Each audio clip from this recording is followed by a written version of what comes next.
Who do we have here today? Eli. Where are you from? I'm originally from Wisconsin, now live in Chicago. Who are you going to vote for? I'm going to vote for Trump. Trump, right? Correct. Give us the reason.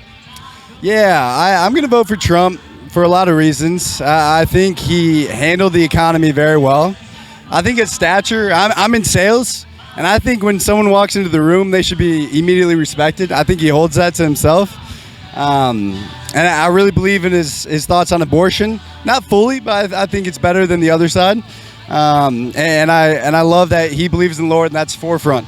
And I don't think the other side believes in the Lord as much as Trump does. And those are just some things that matter most to me. So, what do you think about the current government giving out $750 per household for the Helena hurricane? What do you think about it? I think it's very unjust to the American people whose taxpayer money is getting, shipped overseas, and they're not getting it back for themselves in tough times. I mean, it's pretty simple. I think it's a little bit unfair, and I'm sure there's some more reasoning that I don't understand behind the scenes, but it's tough when you look at it from just a perspective right off the bat.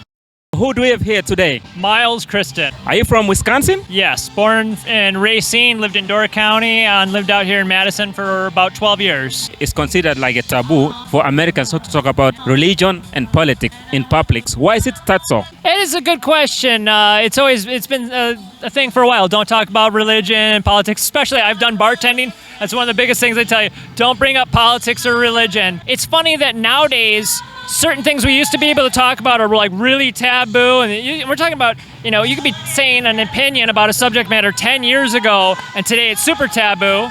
And then there's a very intense debate going on about Israel and Palestine. It's not so much about religion, I would say, as much as it's about, people are wanting to blame one side or the other, and it's a complicated situation where I wouldn't say any side is 100% right, Who are you going to vote for this coming election, and what's the reason why you're voting for him or her?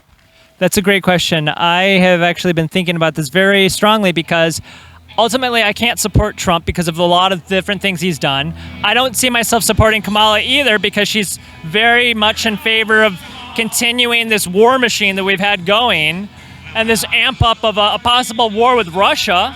I have voted third party many times, but honestly, I know that they don't really have a chance of winning. Jill Stein is running for the Green Party for the third time, and even as someone who is very libertarian, the libertarian candidate hasn't really inspired me into voting either. So I might actually not vote at all this year. That's the greatest state in the whole country. The whole country, the whole 50 states is right here in Wisconsin. Specifically Madison. There is no better place between the nice people, the great agriculture we have here, the things to do, Wisconsin Dells, Milwaukee, Madison. Everything is phenomenal. The people are nice, and there's a whole lot to do. Talking about agriculture is the biggest thing in Wisconsin, right? Dairy. Absolutely. Do you think the government is doing enough to help the farmers? I don't speak politics.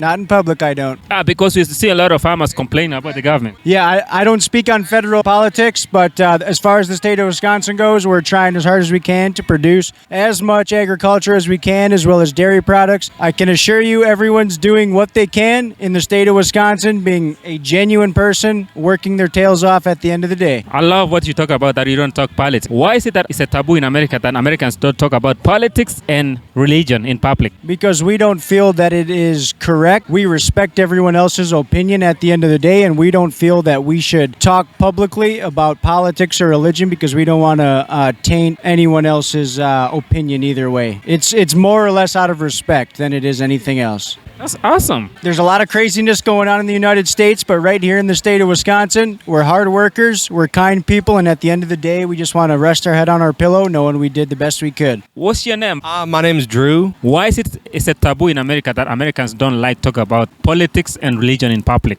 I feel like because a lot of people in America are just so divided nowadays that like a lot of people would just rather avoid it than like talking about problems, because it's just kind of like a lot of people are super one way about it. But I like the people that actually like to have the conversations that need to happen. I think it's like healthy. So if you are to vote right now in the next coming election, who are you going to vote for, and what's the reason? I don't know because I don't think I'll be 18 in time, so I haven't really put. I'm saying if you're going to vote. If I could have. Because we have Trump and Kamala Harris. countries? I definitely am. I'm like in between Democrat and Republican. I don't know what that is, but I think I'd vote for Kamala more so because, like, let's be real, none of the middle independent candidates are getting voted for enough, which is sad, but it is what it is. So I'd probably vote Kamala Harris just because, like, her values align more with mine than Trump's, I feel like. And we saw what went with Trump last time. I don't think we should repeat that. Did you hear about the victims from the Hurricane Helena? Yeah. What do you think about the government that are giving every household $750, a whole household? They are giving out $32 billion to Israel and,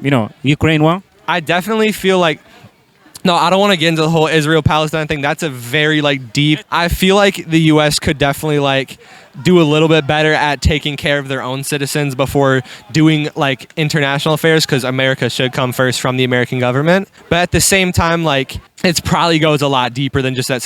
But on the surface level, it makes sense for it to be like that. That, like, Americans should be prioritized first versus just... Why is it a debatable thing in America that politicians are deciding for women that they can do abortion or they cannot? Is it okay if it's you who's making that decision? Ultimately, I have the belief that it has to be up to the individual themselves, and I don't want the government deciding that for people. And it's a complicated issue, and it isn't just a black and white issue. I mean, I can understand both perspectives of the argument, and I think there's a little bit of gray in the issue where most Americans probably have their feelings, and not everybody's on the polar opposites of this issue, is what I've seen. Do you think that tariff sanctions works against American adversaries? No, I think sanctions ultimately break down conversation and cause more problems. I mean, I'm not saying there wouldn't ever be a reason for a sanction, but it seems like the sanctions cause more problems and more anger amongst the parties, and really, it causes economic problems between the two countries. When you think about it, if countries are trading together and working together, that's a better thing. I appreciate your time. I don't want to take much of your time. I want you to tell my viewers, how tall are you? I'm 6'4". My friend's 6'9". Come here. Let them come say 6'9", guy. I'm 5'7". I'm so short. 5'7". Here, this is my guy. How tall are you? 6'8". 6'8". 6'8". Nah, 6'8". 6'8" barefoot. Maybe with shoes I'm 6'9". You never know. Talking about college football, the Badgers won today, right? But they lost last week. Is it last week or 2 weeks ago? 2 weeks ago to Alabama? Yes. Yeah, tough loss. Honestly, we're not good second half, and we lost our starting QB, right off the bat. It's gonna, regardless, any backup's gonna be hard to, come into a game against Alabama and pull it off. Would have been insane, but Alabama's a good team. It's hard to go in, and win against a top 3 school in the nation. It's just hard, regardless of who it is. Is Africa a country or a continent? It's a continent. Continent. Come on now. Continent, come on. How many countries? Oh, it's got to be like, I'm going to say 27. 54. Oh, all right, I was halfway there. You can pick like 2 big African countries. It's almost the size of the United States, like Algeria and Sudan and Congo. Isn't that insane? That's insane. That's insane. Right? It's huge. Sahara Desert is bigger than the US and Europe. Wow. I knew it was big. Not that big. Yeah. I appreciate it, man. Thanks for your time. I appreciate it. See, My that's guy easy, right man. here. Follow, Tell them, subscribe, like, all that good stuff. He's the man. Follow and subscribe to Baby. thank you. I appreciate it.